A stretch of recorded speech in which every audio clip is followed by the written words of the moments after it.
معكم هير مصطفى أبو المجد في قناة دوتش ماخت سباس لتعلم اللغة الألمانية. النهاردة هنتكلم على درس اسمه الفيرب كونيوجاتسيون. الدرس ده للمرحلة الإعدادية أولى إعدادي. احنا عندنا الأفعال في الألماني بتنقسم لقسمين، أفعال منتظمة وأفعال غير منتظمة. النهاردة هنتكلم على بعض الأفعال المنتظمة وبنسميها بالألماني ريجل ميسيجن فيربن اللي هي الأفعال المنتظمة. عندنا 3 أفعال: فيرب ليبن يعني يعيش، فيرب فونن يعني يسكن، وفيرب هايسن يعني يسمى أو يدعى. هعرفكم ازاي بنصرف الفيرب. مبدئيا كده الفيرب بيكون عندي ام انفينيتيف زي فيرب ليبن كده، يعني بيكون اخره اي ان. معظم الافعال في الالماني في المصدر بتنتهي باي ان زي ليبن وفونن وهايسن الى اخره. لما باجي اصرف الفيرب اول حاجه بعملها بشيل الاي ان، تتبقى معايا كلمه ليب. طيب انا لما بشيل الاي ان كده الفيرب ما بقاش في المصدر، كده احنا عملنا حاجه ان احنا رجعنا الفعل لاصله. كلمه ليب من غير الاي ان هي اصل الفيرب، زي كلمه فون من غير الاي ان هي اصل الفيرب، كلمه هايس من غير الاي ان هي اصل الفيرب. بعد ما برجع الفيرب لاصله او اجيب اصل الفيرب ببدا اضيف حاجه اسمها النوجن او النهايات. انا عندي مبدئيا كده حاجه اسمها الضمائر الشخصيه اللي هم مين؟ اللي هم ايش، دو، اير اس زي، وفير واير وزي und زي جروس. طيب الايش بتاخد نهايه اسمها A والدو اس تي، ار اس زي تي، فير اي ان، اير تي، زي und زي جروس اي ان. ببدا اضيف النهايات لاصل الفيرب ليبن اللي هو اصله كلمه ليب، بتبقى ايش ليبه، دو ليبست، ار اس زي ليبت، فير ليبن، اير ليبت، زي und زي جروس ليبن.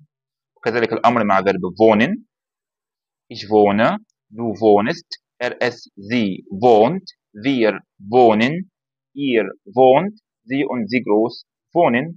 ونفس الموضوع مع verb heißen.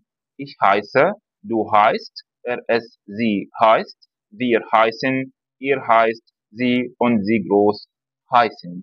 في بس بوينت هنا بسيطة عند verb heißen. لو تلاحظ كده مع الدو ما حطيتش اس تي، حطيت تي فقط. وليه؟ عشان اصل الفيرب هنا بينتهي باس ست اللي هي عباره عن دبل اس، فبالتالي مش لازم ان انا احط اس تي في النهايه، فهحط تي فقط لوجود حرف ينطق مكان حرف الاس. الكلام ده بيمشي مع اي فعل اصله بينتهي باس ست زي هايسن، او اس بس زي فيرب ليزن، او ست زي فيرب تانسن اللي هو يرقص، او اكس زي فيرب بوكسن اللي هو بيلعب بوكس. طيب هنا عندنا فيربين جداد تانيين، فيرب سبريشن يعني يتحدث، وفيرب ليزن يعني يقرا. هنا الضمائر الشخصيه اللي هي البرسونال برونومين اللي هم ايش ودو، ار اس زي فير اير زي und زي جروس. وطبعا النهايات المعتاده، حاجه ابدا اصرف، هشيل الاي ان واجيب اصل الفيرب احط النهايات، فتبقى ايش سبريشا، دو سبريشست، ار او اس وزي سبريشت، فير سبريشن، اير سبريشت، زي und زي جروس سبريشن. هلاحظ حاجه، بعد ما ضفت النهايات شلت الاي ان وحطيت النهايات الطبيعيه بتاعتي، فيرب اكسبريشن مع الدو ومع ار او اس والزي، الاي اتشالت وبقيت اي اللي هي بالانجلش الاي بقيت اي. طب ده ليه؟ عشان ده فيرب لما باجي اصرفه بيتغير فيه الحرف المتحرك، الاي تبقى اي. تمام؟ كلامكم شويه انجلش عشان الموضوع يبقى سهل عليكم. نفس الموضوع مع فيرب ليزن، بقيت ايش ليزا، دو ليست، ار او اس وزي ليست، فير ليزن، اير ليست، زي und زي جروس ليزن. هلاقي مع الدو مع ار واس وزي حولت الاي الى اي، اي بقيت ليست. تمام؟ وخلي بالك برضو من حاجه، نفس اللي عملناه مع هايسن اتطبق مع ليزن. تمام؟ جينا مع فيرب ليزن مع الدو ما حطيناش اس تي، امال حطينا ايه؟ تي فقط. ليه؟ عشان اصل الفيرب لما شلنا الاي ان بقيت اخره اس، ما بحطش اس تي، بحط تي فقط. تمام؟ تمام. دلوقتي هنبدا نطبق على الجزء اللي اتعلمناه. كلمه اي بونج يعني اكسرسايز، عشان نتعود عليها هنتكلم فيها كتير. نمبر 1، mein Onkel hat ولا habe ولا haben 3 Kinder. طبعا mein Onkel er هو، فهنصرف معاها فيرب haben تبقى hat 3 Kinder. wer ist ولا bist ولا sind das. er ist Thomas. هنا هصرف الفيرب مع مين؟ wer يعني هو، يعني من. هنا انا ما عنديش فاعل في الجمله اصرف معاه الفيرب. بصرف الفيرب مع مين؟ مع أداة الاستفهام اللي هي there. ودايما يصرف الفيرب مع there في حالة المفرد كأنها er وs وزي، تبقى there ist.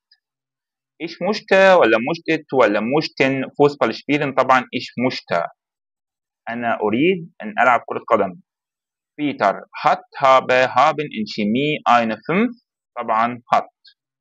Sabina und ich kommen aus München، طبعا Sabina und ich يعني أنا وزابينا، أنا وزابينا يعني نحن، تبقى kommen. فاطمة und Hind هم يعني gehst in Klasse 11، طبعا دول جمع يبقى gehen. Meine Kinder lernen Deutsch in der Schule، طبعا meine Kinder طبعا أطفالي جمع تبقى lernen. تمام.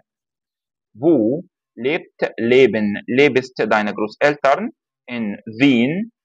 deine Großeltern هنا يعني أجدادك جمع، تبقى lebt ولا leben ولا lebst؟ بالظبط تبقى leben. wie finden ولا findet ولا findest ihr Mathe؟ ايه رأيك في الماس؟ قال له gut جيد، طبعا ihr أنتم تبقى findet.